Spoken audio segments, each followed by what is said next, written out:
Yesu ashimwe bene data. Uyu munsi ku itariki 12 z'ukwezi kwa mbere twasomye amagambo meza cyane yamfashije, yanyeretse ibintu abantu benshi bakunda kuvuga muri iki gihe by'imivumo ya karande. Imivumo ya karande iriho, hari abantu bayihakana, ariko niba uyihakana uzasome iki gitabo cy'Itangiriro twasomye ibice 29 kugeza kuri 30, ndetse tuzakomeza dusoma tubona ukuntu imivumo ya karande ibaho. Mu Itangiriro ibice 29 umurongo wa 20 twasomye amagambo avuga ngo nuko Yakobo atendera imyaka 7 kugira ngo ahabwe Rasheli imuhwanira n'iminsi mike kubw'urukundo amukunze. Bene data, iyo ukunze umuntu, iyo ukunze ikintu icyo ari cyo cyose, ntabwo urambirwa. Niyo mpamvu ku bantu bakunze Imana, bakunze ijambo ry'Imana, iyi Bibiliya, uru rugendo twafashe rwo gusoma Bibiliya ntiruzaturambira. Muzarebe muri iki gihe iyo umugore n'umugabo babanye neza, niba babanye imyaka 20, uba wumva mwarashyingiwe nko mu myaka 2 ishize.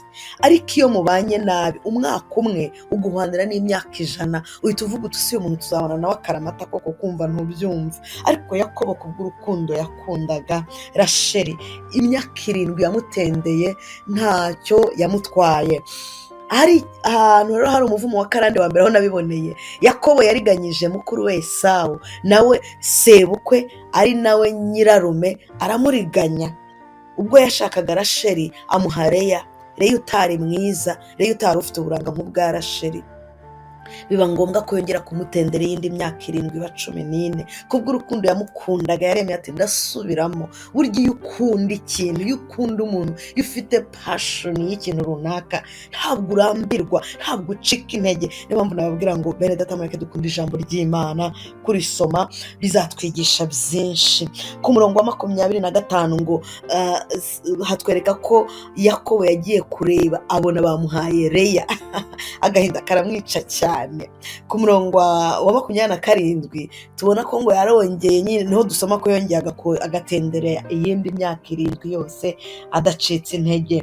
Tubona ko ku murongo wa 31 ngo niho hatwereka ko ijambo ry'Imana ritubwira ko ngo Uwiteka yabonye ko Leya anyungwa akaje, ni ukuvuga ngo adakunzwe, ngo azibura inda ye. Uwiteka Imana imuha abana benshi, mumarira agahinda mu rubyaro. Ariko Rasheli ngo yari ingumba, nubwo yarakundwa akajwe n'umugabo, ariko yari ingumba. Bene data, hari igihe abantu bakakujugunya mu biganza by'Uwiteka. Abantu nibaguta ntubabare, ujye wikomeza ku Mana.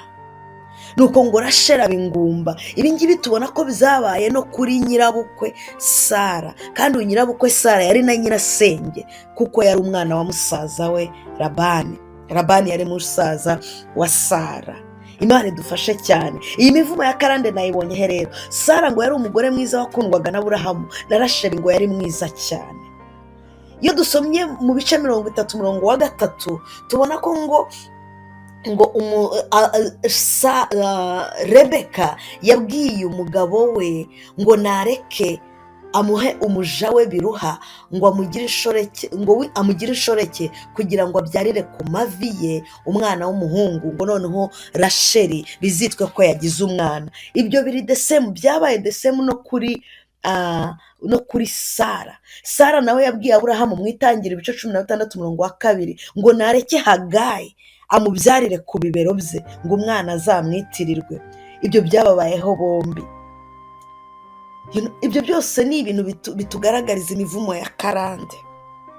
Ikindi nabonye ni uko bari abana babo bombi b'imfura. Umwana wa mbere w'imfura ari we Ishmayeli, si we warazwe, ahubwo harazwe uwa kabiri ari we Isaka. No kuri Rebeka byagenze uko. Kuri Isaka na Rebeka, umwana wa mbere ari we murumuna wa Yakobo, mukuru wa Yakobo, Esawu si we warazwe, ahubwo harazwe uwa kabiri. Wasangaga ibyabaga kuri umwe, ibyabaye kuri Aburahamu byabaye kuri Isaka, ibyabaye kuri Isaka biba kuri Yakobo, bigenda biba uruhererekane.